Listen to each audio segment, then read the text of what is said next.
Hi, I'm Donald Davidson. I'm the historian for the Indianapolis Motor Speedway, and this is part of the series called Stories with Donald.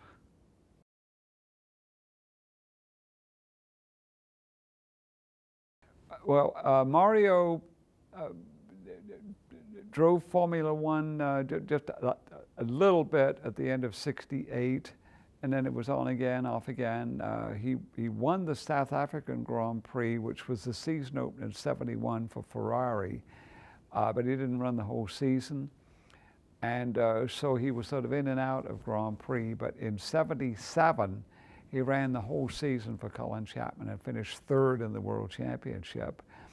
And then there was a famous story, the rivalry between Niki Lauda, the Austrian, and the Brit James Hunt, which was in the film that escapes me now, but Ronnie Howard directed it, which was basically, it was about the relationship between Niki Lauda and James Hunt. It was completely different.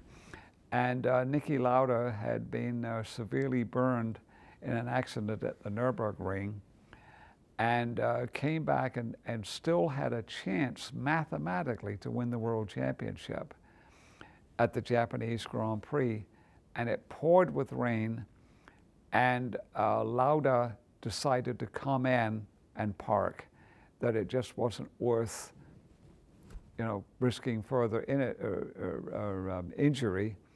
And then so James Hunt won the World Championship, and I think he finished third. Well, the point is that in the pouring rain, because of this story that was getting so much attention, it almost was lost in the mix that Mario Andretti won the race in the rain. And so anyway, he ran the whole '77 season, '78, which he won.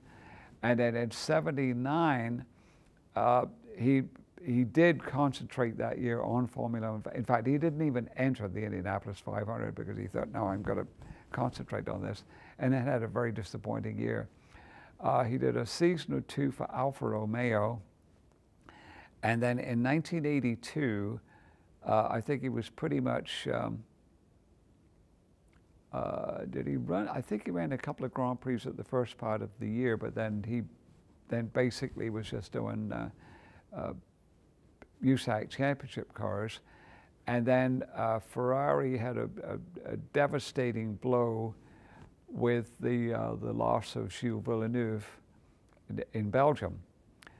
And so then also, I think there was another thing with, was that the same year that Didier Pironi, Didier Pironi or Pironi, depending on whether you're speaking to the French or the Italians, but I think that then he had the accident with a hang glider, I think. Anyway, I'm a little hazy on that, but the point is that Ferrari now had driver problems, and they needed a driver. And so they approached Mario about coming in to run the Italian Grand Prix.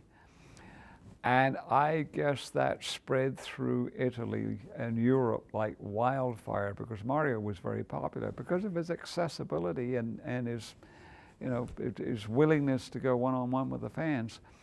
And so he did a test at Monza, and they flew him in by helicopter.